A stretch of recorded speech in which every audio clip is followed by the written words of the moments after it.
하나님, 여러분들이 오늘 이 시간까지 신앙생활 하시면서 여러분들 하나님과의 깊은 관계를 느낀 것이 있었지 않습니까? 그래서 내가 믿는 하나님은 내 삶을 통해서 나는 하나님을 어떻게 부를까? 또 어떻게 여러분들 자녀들에게 하나님은 나를 이렇게 인도해 주었다.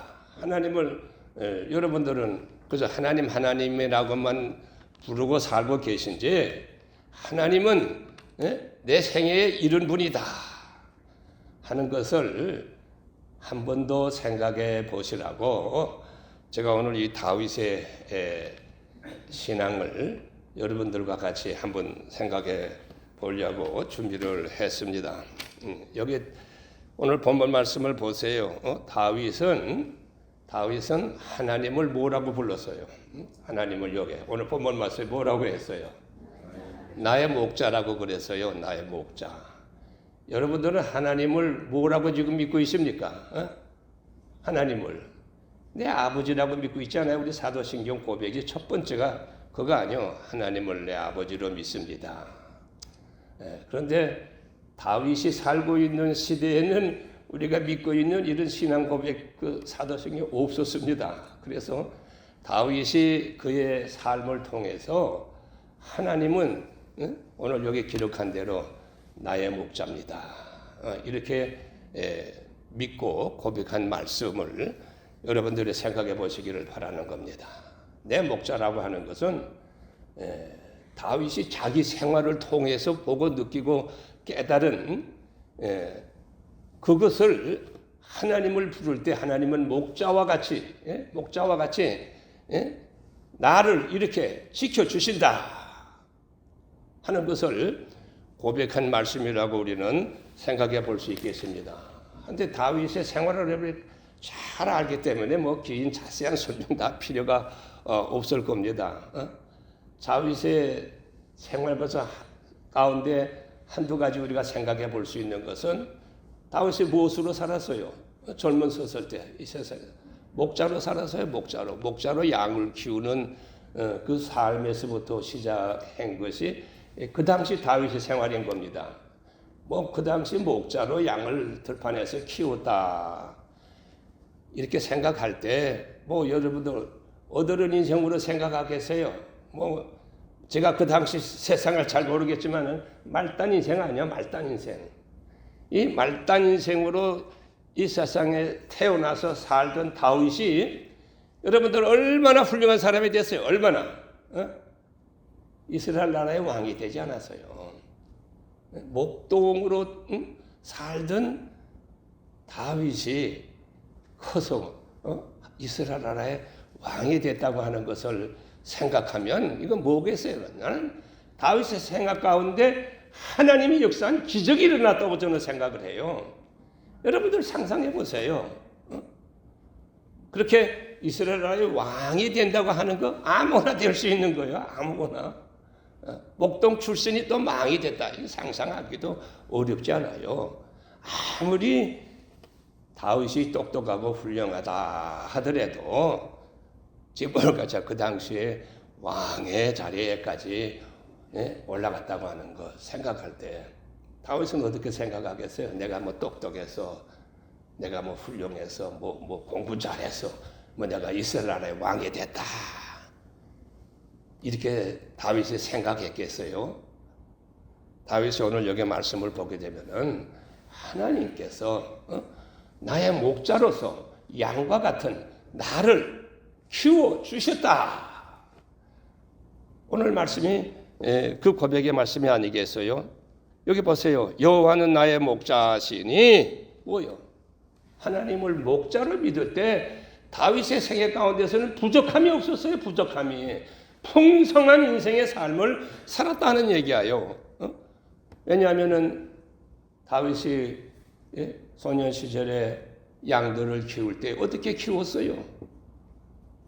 양들을 키울 때 늘 양들이 먹을 수 있는 푸른 초장으로 인도해주고 또 맹수들이 와서 양 잡아먹으려고 그러면은 다윗이 어떻게 했어요? 여러분들 너무 잘 알지 않아요? 양을 보호해 주지 않았어요? 양이 무엇으로 보호했어요? 양이 가지고 있는 다윗이 가지고 있는 기술, 여러분들 뭐가 하나 있어요? 하나님께서 주신 거 뭐 하나 있죠? 뭐요? 이렇게 돌려가지고 탁 던지면 그 기술이 그 당시 골리앗 장군까지 무찌른 그 기술이라고요. 그러면 최고 기술이요, 그게. 다윗 생애 가운데 골리앗과 싸워서 이겼다고 하는 것은 이건 말도 못하는 거 아니에요. 이건 자기의 신과 자기의 능력, 아무리 이것이 기술이 좋다고 하지만은 이건 상상도 할 수 없는 겁니다. 왜 이스라엘 모든 군대들이 그 골리앗 장군 앞에 다 벌벌 계지 않았어요. 이 말씀은 아마 어렸을 적부터 신앙생활했으면 수백 번 들었을 거야요. 수백 번. 그래서 여기 말씀 가운데 보게 되면은 그 당시에 다윗이 목동으로 살 때 어들은 신앙으로 살았는가 하는 것을 우리들한테 보여주는 겁니다. 이스라엘 모든 군대들이 그 골리앗 장군 앞에 나가지 못하고 벌벌 떨고 있는 그러한 시절에 다윗이 그 소식을 듣고 이 할례 없는 자식들이 도대체 하나님을 살아계신 하나님의 군인들을 이렇게 무시하는 놈들이 누구냐 하고 소리 지르면서 다윗이 그 전장에 나가서 싸워 이기지 않았어요? 그 상상해 보세요. 이스라엘 모든 군대들이 벌벌 떨고 있는 그런 시절에 이 어린 목동이 총도 안 들고 칼도 안 들고 그다지 총이 없었겠죠. 칼도 안 들고 빈몸으로 나간 거는 마찬가지죠. 물맷돌 들고 이러고 나갔겠어요. 참 비교도 안 되는 그런 상황. 다윗이 그 골리앗 장군 앞에 나갈 수 있었던 그 힘은 뭐겠어요? 그 힘은 뭐겠어요? 다윗이 하나님을 목자로서 믿었기 때문에 자기가 생명을 내걸고 양들을 지키고 보호해주는 이런 자기의 삶을 믿고 하나님도 목자로서 나 같은 인생을 분명코 도와주실 것이라. 이 용기 아니요? 이 믿음 아니요? 이 믿음 없으시면은 이스라엘 많은 군대들이 다 벌벌 떨고 있는데 어떻게 거기 나가겠어요? 그러니까 목자로서 양 키우며 살고 있었던 그 당시에 다윗의 믿음은 정말 하나님 의지하고 나갈 수 없는 그런 곳에 생명 하나님이 지켜주실 거라는 이 굳은 신앙 가지고 어디든지 담대하게 나아가는 인생의 길을 살았기 때문에 그가 그런 생활에서 이스라엘 나라의 왕도 되고 한평생 살지 않았어요. 다윗의 마지막 인생길까지 제가 다 얘기하기는 참 그래요. 그런데 제가 이스라엘 성지순례 가봤었을 때에 한 가지 제가 느낀 거는 이스라엘 사람들뿐만이 아니에요. 하여간 많은 세계 여러 사람들이 그 다윗 왕의 시체 밑에 와가지고 엎드리고 참 거기 가서 그저 물파까지 불고 기도하고 그 뭔가 있는 걸 비비면서 기도하는 모습을 보면은 다윗은 아직도 이스라엘 사람들에게 가장 훌륭한 분으로 지금 존경받고 있어요. 생각해 보세요, 여러분들. 다윗이 젊었을 때 용기 있게 골리앗 장군을 무르쳤지만은 그가 왕이 된 후의 삶을 잠깐 제가 다시 드릴 수가 없겠어요. 간음죄 지었죠. 살인죄 지지 않았어요. 왕이 돼가지고. 이 세상에 다윗만큼 이렇게 정말 큰 죄를 지은 사람 어디 있겠어요, 여러분들? 그런 사람이 아직까지 버림받지 아니하고 이스라엘 나라의 왕으로서 존경받고 있다고 하는 것을 여러분들 생각해 보았어요? 어떻게 그런 정말 치사스러운 살인자를 아직까지 존경하고 있느냐 하는 것을 여러분 생각할 때 마지막 이스라엘 다윗왕의 생애는 시편 51장인가 거기 가서 여러분들 알 거예요. 선지자가 자기의 죄를 지적해 줄 때 다윗이 회개했어요. 회개. 다윗이 자기 신복 부하까지 전쟁에 나가서 죽게 한 이런 다윗이 그까지 선지자 와서 죄를 지적할 때 그거 자기 눈에 사람으로나 보이겠어요? 그거 하나 처치하려면은 그 당시에 다윗 왕의 신세로서 처지로서는 아무것도 아니요. 그렇지만은 선지자가 자기 앞에 와서 자기의 죄를 지적해 줄 때 거기에 무릎을 꿇고 하나님 앞에 회개했다고 하는 것이 다윗의 마지막 신앙인 겁니다. 우리 인간이 이 세상을 살아갈 때 부족한 거 없고 잘못된 거 없고 그런 거 없겠어요. 그러나 우리가 하나님 말씀 볼 때 자기 양심적으로 가책 얻는 거나 모든 것을 느끼게 될 때 하나님 앞에 무릎 꿇고 기도하며 깨끗한 자기의 삶을 믿음으로 살려고 했으면은 다윗과 같은 삶을 우리도 살 수가 있어요. 이 세상에서 많은 사람들에게 그래도 인정받는 그런 삶을 살아갈 수 있는 것이 아니겠느냐 하는 것을 여러분들 다시 한번 생각하시면서 오늘 시간까지 신앙으로 살아온 여러분 생애 가운데서 정말 다윗과 같이 자기의 삶을 느끼며 회개할 수 있는 이런 삶을 여러분들이 사신다고 하면은 2023년 이 새해를 맞이해서 여러분들 얼마나 어려워요. 장로님 기도하시고 말씀하시는 것과 마찬가지로 오늘의 현실 여러분들 너무 잘 알고 있잖아요. 하나님 앞에 부끄러움 없는 그리스도 안에 새로운 인생으로서 살아가며 기도하게 될 때 저는 분명코 하나님께서 여러분의 기도를 들어주실 줄로 믿습니다. 이런 귀한 신앙을 가지고 살아갈 수 있는 여러분 되시기를 진심으로 바라는 겁니다. 다윗이 하나님을 목자로 믿었던 것과 같이 오늘 우리들의 신앙을 모여 하나님을 아버지를 믿습니다. 제가 다윗의 고백한 목자의 신앙과 저는 또 그 아버지에 대한 신앙 더 긴 말씀 드리지 아니하겠습니다. 하나님을 아버지로 믿는다고 하시나 제가 지난주에도 말씀드리다가 다 끝까지 말씀드리지 못하고 끝났습니다. 그래서 한두 마디만 더 말씀드리려고 하는 겁니다. 목자로 믿는 신앙보다도 내 생명을 다 바쳐서라도 사랑한다고 하는 그것보다도 하나님을 아버지로 믿는 우리의 신앙, 오늘 현실 우리의 신앙입니다. 다윗은 그때 당시에 목자 기르는 그 생활밖에 없어요. 부부 사랑도 몰라요. 아버지 사랑도 몰라요. 그러니까 목자를 믿는다고 한 거와 마찬가지.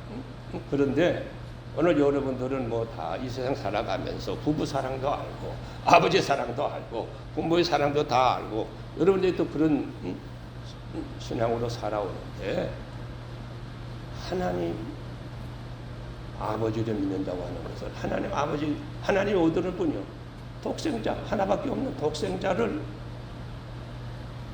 나를 위해서 이 세상의 십자가에 매달려 우리가 믿는 신앙이 그거 아니요. 그런데 제가 지난주일날 아브라함의 신앙을 여러분들 앞에 말씀드리면서 아브라함이 이 하나님의 사랑을 증거해서 우리들에게 보여준 거예요. 하나님이 그 신앙을 시험하신 겁니다. 그래서 여러분들 하나님이 아브라함의 믿음을 시험했다 하는 시험이라고 하는 건 그렇게 진짜 하나님께서 주신 독생자를 죽이려고 시험했겠어요? 시험이 아니요. 정말 아브라함이 자식보다도 나를 더 사랑하느냐 하나님을 더 사랑하느냐 여러분들 생각해 보라고 내가 그랬죠. 내 몸은 희생할 수 있어도 내가 사랑하는 자식은 희생할 수 없는 것이 오늘 현실 그저 우리 이 땅에 살고 있는 우리 성도들의 대부분의 신앙인 줄로 저는 생각하는 겁니다. 그런데 사람으로서는 할 수 없어. 부모로서는 할 수 없어. 어떻게 내 자식을 내놓을 수가 있어. 그런데 아브라함이 하나님께서 시험한 것이 바로 그겁니다. 내가 너에게 축복을 준 자식만 사랑하느냐, 나를 더 사랑하느냐. 아브라함이 그 시험에서 합격하지 않았어요. 그 합격했다는 장면은 여러분들 제단에다 올려놓고 칼까지 들었다고 하는 걸 상상하면 참 이거는 내가 하나님 말씀마다 볼 때마다 뭐 이렇게 잔인한 장면이 있나 생각하지만은 아브라함은 어느 인간이 할 수 없는 자식을 하나님 말씀에 순종해서 내놓을 수 있었다고 하는 이 신앙을 보여주었어요. 그러니까 하나님이 칼 들어섰을 때 스톱 한 거 아니요? 그건 뭐 죽이려고 그랬겠어요. 이것이 아브라함, 우리 인간들이 나도 할 수 없는 그런 신앙을 하나님 앞에서 합격했다 하는 것을 여러분들 생각하면서 다윗이 믿었던 목자의 그 신앙보다도 우리들이 믿고 있는 정말 하나님을 아버지로 믿고 있는 이 신앙이 얼마나 위대한 신앙을 가지고 내가 살고 있나 여러분들 한번 비교해보라 하는 얘기예요.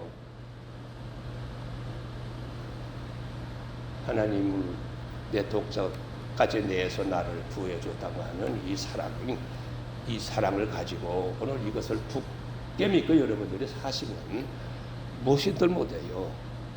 나도 내놓을 수 없는 그런 것을 하나님은 독자 이삭을 예수님을 내놓고 우리를 구원해 줬다고 하는 이 진리, 뭐 맨날 듣는 얘기지만은 오늘 이 시간에 새해를 맞이해서 여러분이 교회를 위해서 기도할 때 이 신앙 굳건히 지키고 살아갈 수 있는 여러분 되시기를 주님의 이름으로 축원합니다.